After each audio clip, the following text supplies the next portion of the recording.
Сәлеметсіздер ме балалар? Көңіл күйлерің қалай? Балалар, тамаша, көңілсіздер ме? Жақсы, жарайсыңдар. Балалар, мен сіздермен бүгін бір жақсы, қызықты іс-әрекет өткізгім келіп тұр. Олай болса, көңілді әңгімемізді бастаймыз ба? Бәріміз орнымыздан тұрайық. Әдеттегідей шарттық шеңберінен бастайық. Амансың ба алтын күн, амансың ба көк аспан, амансың ба жер ана, амансың ба достарым, сендерді көріп қуанам. Жақсы, жарайсыңдар. Отыра қойыңдар, жайғасып орнымызға отырамыз. Балалар, мен сендерге біз бүгін балалар жылдың бір мезгілімен танысамыз. Мен сендерге жұмбақ жасырғым келіп отыр. Сол жұмбақтың шешу арқылы жылдың қай мезгіліне танысатынын білетін боласыңдар. Олай болса, жұмбақты мұқият тыңдаймыз және жауабын тауып айтыңдар маған. Жаңбыр, жерде сабыр, шөп жапырақ солады. Айтыңдаршы балаларым, бұл қай кезде болады? Көз мезгілінде болады, жарайсыңдар. Ал олай болса, келесі мен сендерге қоятын сұрағым. Бүгін аптаның қай күні? Бүгін аптаның бірінші күні. Дүйсенбі. Жарайсыңдар. Ал айтыңдаршы, бізде қазір жылдың қай мезгілі? Көз мезгілі. Көз мезгілінде қандай өзгерістер болады? Жаңбыр жауады. Салқын болады. Тұман болады.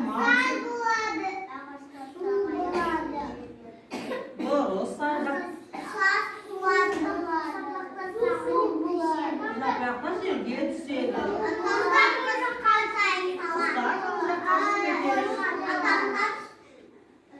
Адамдар жылы киінеді. Адамдар қысқа дайындалады. Қолшақ дұрыстайды. Күз мезгілі. Жарайсыңдар балалар. Олай болса, әрі қаратай өз іс-әрекетімізді жалғастырайық. Осы күз мезгілі жайлы кім тақпақтар біледі? Амина, келе ғой. Тақтар. Тақталады табанғасы дүр-сүдір жапырақ, өте сары бояуға маңын қылдай ата. Жарайсың, отыра ғой. Тағы да кім біледі? Мансу, келе ғой.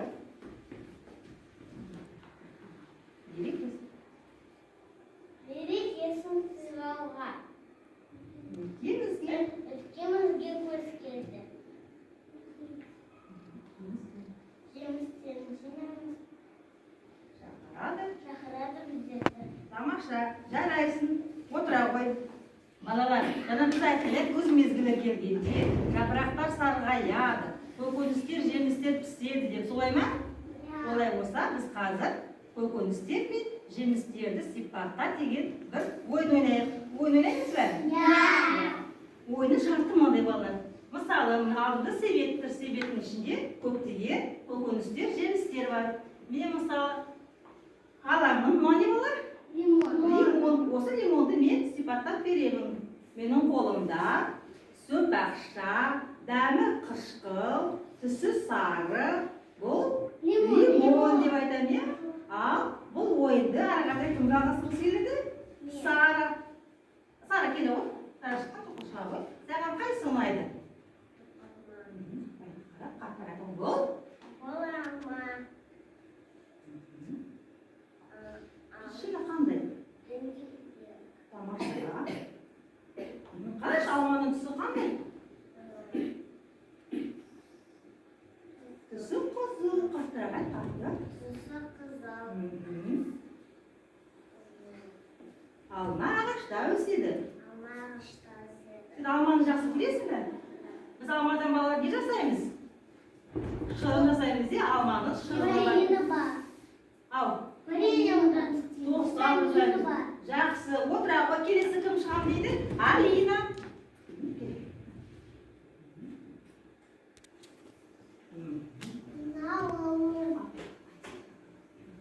Мынау ауыр бұл жеміс.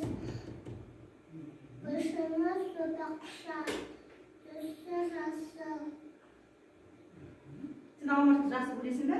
Иә. Балалар, сендер алмұртты жақсы көресіңдер ме? Витамина бар. Жем дәрумендері бар деп айтамыз, иә? Жақсы, отыра ғой, келесі. Кім ойнайды? Ясмина. Келе ғой, оқып қалдым, келе ғой. Ясмина ғой. Ал, Ясмина. Мал сақыз. Сен үлкен боласың. Дұрыс. Түсі қызыл сары. Тамаша. Мен сақызды жақсы көремін. Тағы да боласаңыз кім жақсы көреді? Қоян. Біз тағы да Қоян. қояндар жақсы көреді екен. Дұрыс, тамаша. Отыра ғой. Тағы да кім келеді? Амилла. Қойсы келе ғой. Қайсысын аласыз? Қай жерді көкіңіз қайсы саған ұнайды? Ал. Мал алып. Қияр. Мал қиян. Ол жасыл. Ол жасыл. Ол бақша. Ол собақша.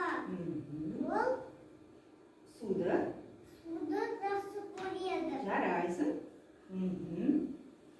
Жақсы бала, отыра ғой. Балалар ойын қызығырақ болғандай, мен ойынды жалғастырғым келіп тұр. Қазір мен себеттен бір жемісті не болмаса көкемісті аламын. Ал сендер көздеріңді жұмыңдар.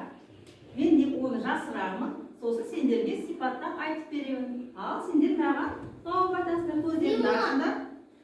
Мен айттым. Менің қолымда дөңгелек пішінді, қоңыр түсті, Сара көзін аша ғой, жер астында өсетін картоп дөңгелек пішінді, қоңыр түсті, ол бізде картоп екен. Жақсы балалар. Олай болса, өз іс-әрекетімізді ары қарай жалғастырайық. Ясмина. Жақсы балалар, отырамыз. Балалар, мен сендерге нан туралы бір қызық әңгіме айтып бергім келіп. Тыңдайсыңдар ма? Тыңдаймыз, сосын мен сендерден сұраймын. Кім туралы әңгіме айтылған, жақсы ма? Балалар, ерте кезде бір ауылда бір бай ата тұрыпты. Ол атаның екі ұлы бар екен. Екі ұл сондай жалқау, екеуі сондай еріншек екен. Бір күні сол екі ұл әкесіне: "Әке, біз енді нанды жемейміз. Нан тәтті емес, нан бізге ұнамайды" деп, нанды жерге лақтырыпты. Бала, нан жерге лақтыруға болады ма? Болмайды. Ал әкесі болса ренжіп: "Балаларым, нанды көтеріңдер, нанды лақтыруға болмайды" депті. Ұлдары тыңдамай, нанды көтермейді. Әкесі ашуланып: "Олай болса, үйден кетіңдер" дейді. Екі ұлы көп ақшаларын, алтындарын қапқа салып, үйлерінен кетіп қояды. Екеуі келе жатыр, шаршады, қарындары ашты. "Шаршадым, қарным ашты, нан болса ғой, нан жегім келіп тұр" деп, екеуі бір-біріне айтады. Бірақ нан жоқ. Ағасы інісінен сұрайды: "Менің де қарным ашты, бірақ енді шыдайық" деп. Інісі: "Аға, осы алтынды ақшаны жеуге бола ма?" дейді. "Жоқ, болмайды. Онда бізге бұл не үшін керек?" деп, екеуі алтын мен ақшаны лақтырып тастайды. Әрі қарай келе жатса, алдарынан бір үй кездеседі. Үйге кіріп қараса, үйдің ішінде әже жатыр екен. Екі ұл: "Әже, біздің қарнымыз ашты, тез бізге нан тауып бер" деп айғайлайды екеуі.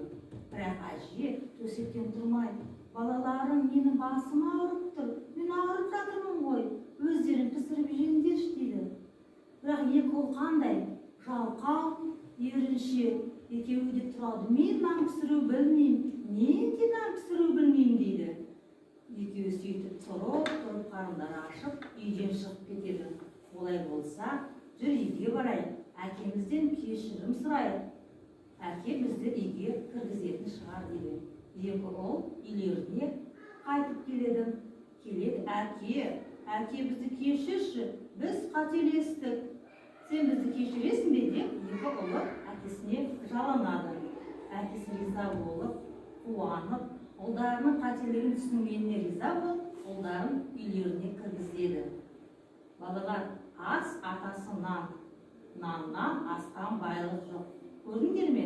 Екі ұл өз қателіктерін түсініп, үйлеріне қайтып келді.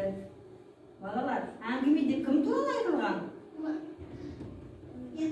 екі ұл туралы және олардың Әке. әкесі жайлы айтылған. Ата. Иә, ұлдар қандай болды? Жалқау болды, еріншек болды. Екі ұл орманға келгенде не кездестірді? Үйді, иә?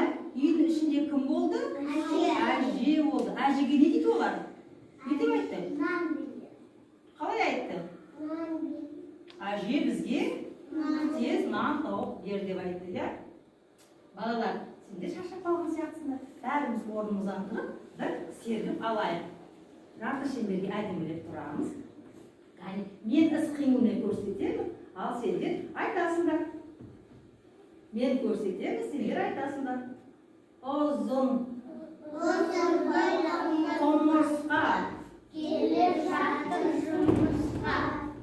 алдына қолына қойды допты жолына.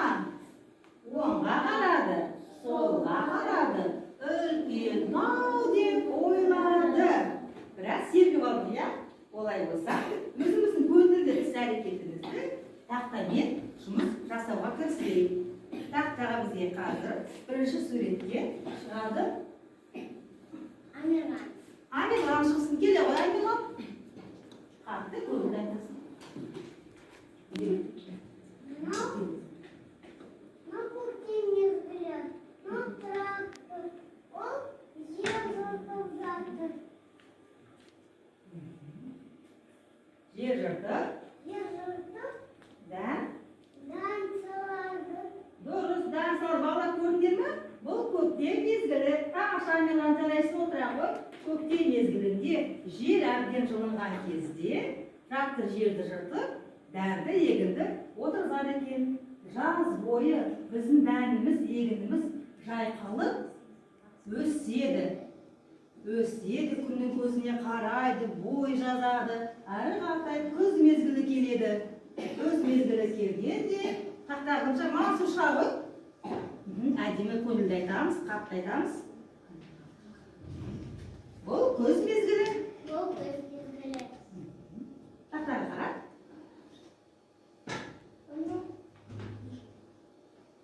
Күз комбайншылар. Комбайн жинай бидайды. Жақсы. Сосын қамазға салады. Бидайды қайда барады? Элеваторға барады. Не істейді элеваторға апарып? Кептіреді, ары қарай бидайды. Бидайды, ұн жасайды тамаша. Оннан біз қамырды елейміз. Қамырдан не пісіреміз балалар?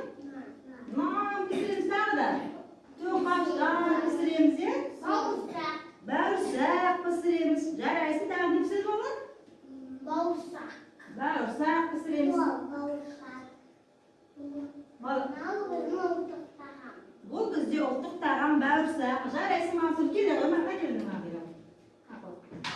Балалар, бауырсақ біздің ұлттық тағам. Сендер тағы да қандай ұлттық тағам түрлерін білесіңдер? Бауырсақ.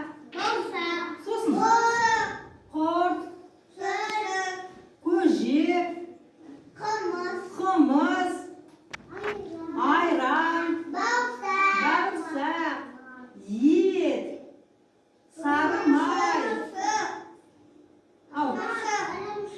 ірімшік. Жақсы. Жарайсыздар балалар. Олай болса, бәріміз орнымыздан тұрып, қазір өзіміздің көңілді іс-әрекетімізді күзгі жапырақтарды жапсырумен жалғастырайық. Жүндір Мансұр, екі столға мына жерде бөліне қоямыз, келіге. Екі столға бөлмейміз. Мына жерде көштен үстінде желі мен ақ қағазды және күзгі жапырақтар. Желімді ашамыз. Әдемі қоямыз. Олда желімді ашамыз. Өзіміздің Мансұр әкемді ашып берейін. Әкемді ашып берейін. Күзгі жапырақтарды қағаз бетіне жабыстырамыз. Аламыз, сасқанға неге алмайтырсың? Амиран. Қазір сіздермен қазір бірге жабысамыз. Кәнеки бірге.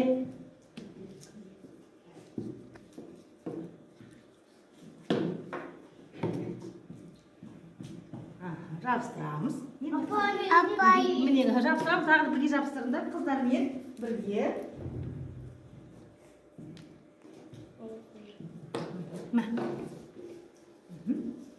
Желім жағылған жерде жапырақтарды жабыстырыңдар мен ауызға. Желім жақтың ол жерде. Тағы да жабыстырыңдар. Жапырақтарды жабыстырамыз. Қане қыздар жабыстырыңдар ма? Жақсы қыздарымыз қалай әдемі қылып жасады, иә? Мына жерге жабыстыра қойды. Жабыстырайыншы мына жерге. Мына жерге жағып қойдым мен. Бала желімді қағазға жағып қойдым. Желімді қағаз бетіне түсіреміз. Сосын барып біз жапырақты жабыстырамыз. Мына жерге жабыстыра қой. Мына жерге жабыстыра қой. Мына жерге жақ Мансұр. Ал жапырақты жабыстыра. Келін Амиланы сандыр. Ал жағы қой. Мында жағы қой. Мында жақ.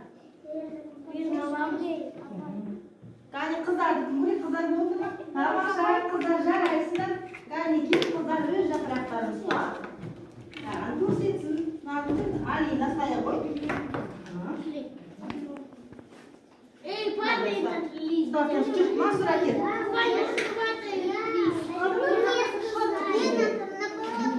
Қыздар, келдер қызылар. Мне сказали. Алина.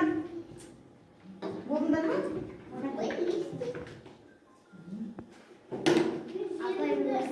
Мансұр сен ұстап, Алина. Ал, біз сендерді күзгі жапырақ. Қыздарын қараймыз, ұлдан жапсырғандар қар. Бұлай ұстап. Жақсы. Көрейік ұлдарын қалай жапсырған, және қыздардікі. Қане салыстырайық. Кем жеге тұра, Ясмина, сарам жеге тұра ғой. Ой, қандай әдемі болды біздің жапырақтарымыз. Сондай көрінді аузыға. Жапырақтарымыз сондай көрінді. Балалар, біз өзіміздің қызықты іс-әрекетімізді жақсы әлмен жалғастырайық. Әне айтамыз ба күзгі жапырақтар? Әдемілеп сол үстіне қоя салыңдар. Әдемілеп тұрамыз. Күз мезгілі болғандықтан жақсы ән орында бәріміз тұрамыз.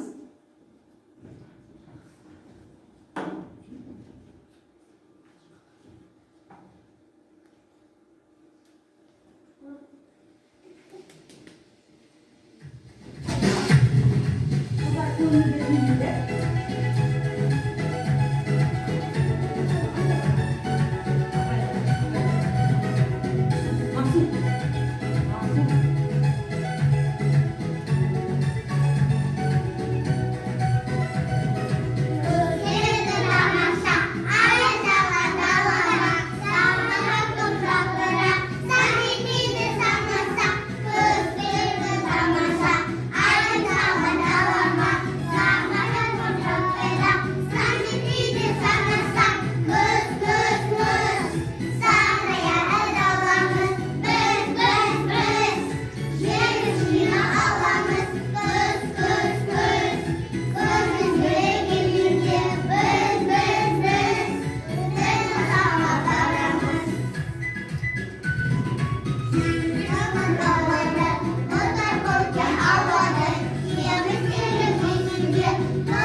өзгерістерді білесіңдер ме? Қандай өзгерістер болады? Күн суытады. Суық болады.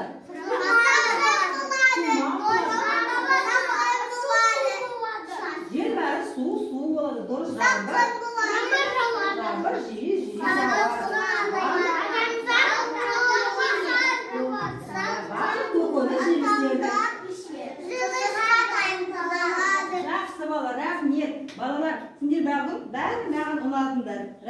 сендерге осымен біздің қызықты көңілді іс әрекетіміз аяқталды. Мен сендерге ризамын, ұлдар. Мен сендерге түрлі түсті жапырақ таратып бердім деп тұр. Мансұр, мынау саған.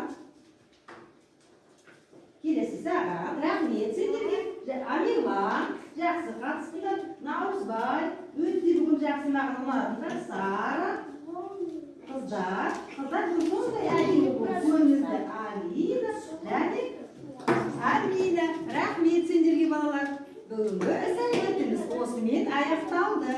Ақыры менің артынан шыға қойыңдар.